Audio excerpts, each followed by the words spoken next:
आदरणीय प्राचार्य महोदया, सभी अध्यापकगण,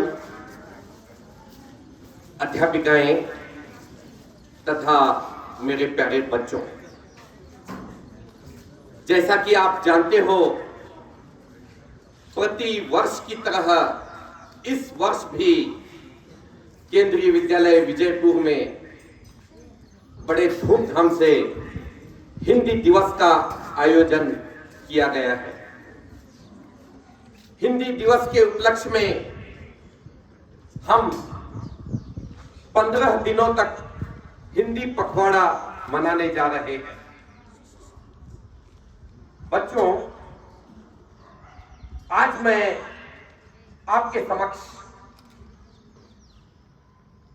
हिंदी भाषा के विषय में अपने विचार प्रस्तुत करना चाहूंगा। बच्चों, 10वीं शताब्दी में हिंदी भाषा का जन्म हुआ। 10वीं शताब्दी का मतलब भगवान बसवेश्वर के जन्म से पहले। भगवान बसवेश्वर जी का जन्म 12वीं शताब्दी में हुआ और हिंदी भाषा का जन्म 10वीं शताब्दी में हुआ, और आज हम 21वीं शताब्दी में जी रहे हैं। इतनी पुरानी भाषा होते हुए भी आज तक इस भाषा को राष्ट्रभाषा का दर्जा प्राप्त नहीं हो पाया। राष्ट्रपिता महात्मा गांधी जी ने 1918 में ही यह स्पष्ट कर दिया था, किसी देश की उन्नति तभी हो सकती है जब जनमानस की भाषा को राष्ट्रभाषा का दर्जा दिया जाए। भारत आजाद हुआ 14 सितंबर 1949। ये वो शुभ दिन था जब संसद में हिंदी भाषा को राष्ट्रभाषा का दर्जा दिया गया।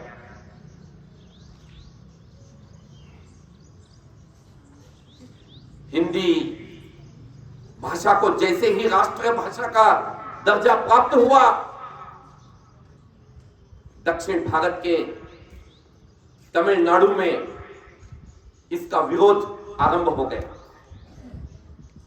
और विरोध यहां तक बढ़ गया कि स्वतंत्र देश की मांग तक होने लगी।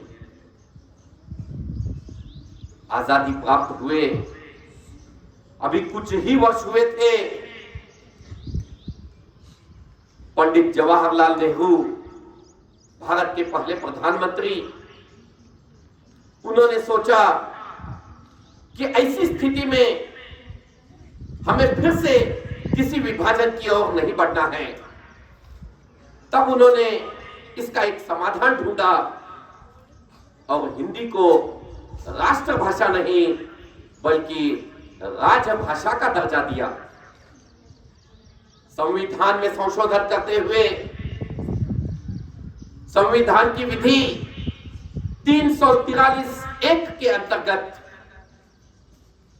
हिंदी भाषा को राजभाषा का दर्जा दिया गया, और जब तक संपूर्ण राष्ट्र के लोग एकजुट होकर हिंदी को राष्ट्रभाषा बनाने का दर्जा नहीं देना चाहते, तब तक इसे राजभाषा ही रखा जाएगा।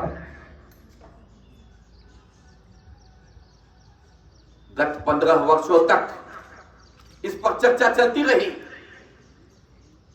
और 1967 में राजभाषा अधिनियम के अंतर्गत संघ की भाषाओं को, सारी प्रादेशिक भाषाओं को उन्नति करवाने के लिए एक नियम जारी कर दिया गया कि राष्ट्र की भाषा हिंदी के साथ साथ अंग्रेजी को भी उतना ही महत्व दिया जाएगा और सारा सरकारी कार्य, जो भी प्रांत सरकारी कार्य अंग्रेजी में करना चाहता है, उन्हें ये करने की छूट दे दी गई। बच्चों, आज पूरे विश्व में सबसे अधिक कोई भाषा बोली जाती है तो तीसरे क्रमांक पर हिंदी भाषा का नाम आता है। पूरे विश्व की बात कर रहा हूं मैं। पूरे विश्व में तीसरे क्रमांक पर है हिंदी भाषा।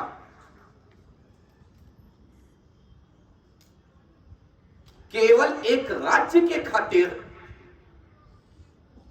हमने इसको राष्ट्रभाषा का दर्जा नहीं दिलवाया। मैं समझता हूं कि ये सभी हिंदी भाषिकों के लिए बड़े दुख की बात है। आज 2022 में किसी भी राज्य में पहुंच जाइए, आपको वहां पर सबसे पहले हिंदी भाषा में बात करने वाला व्यक्ति अवश्य मिलेगा।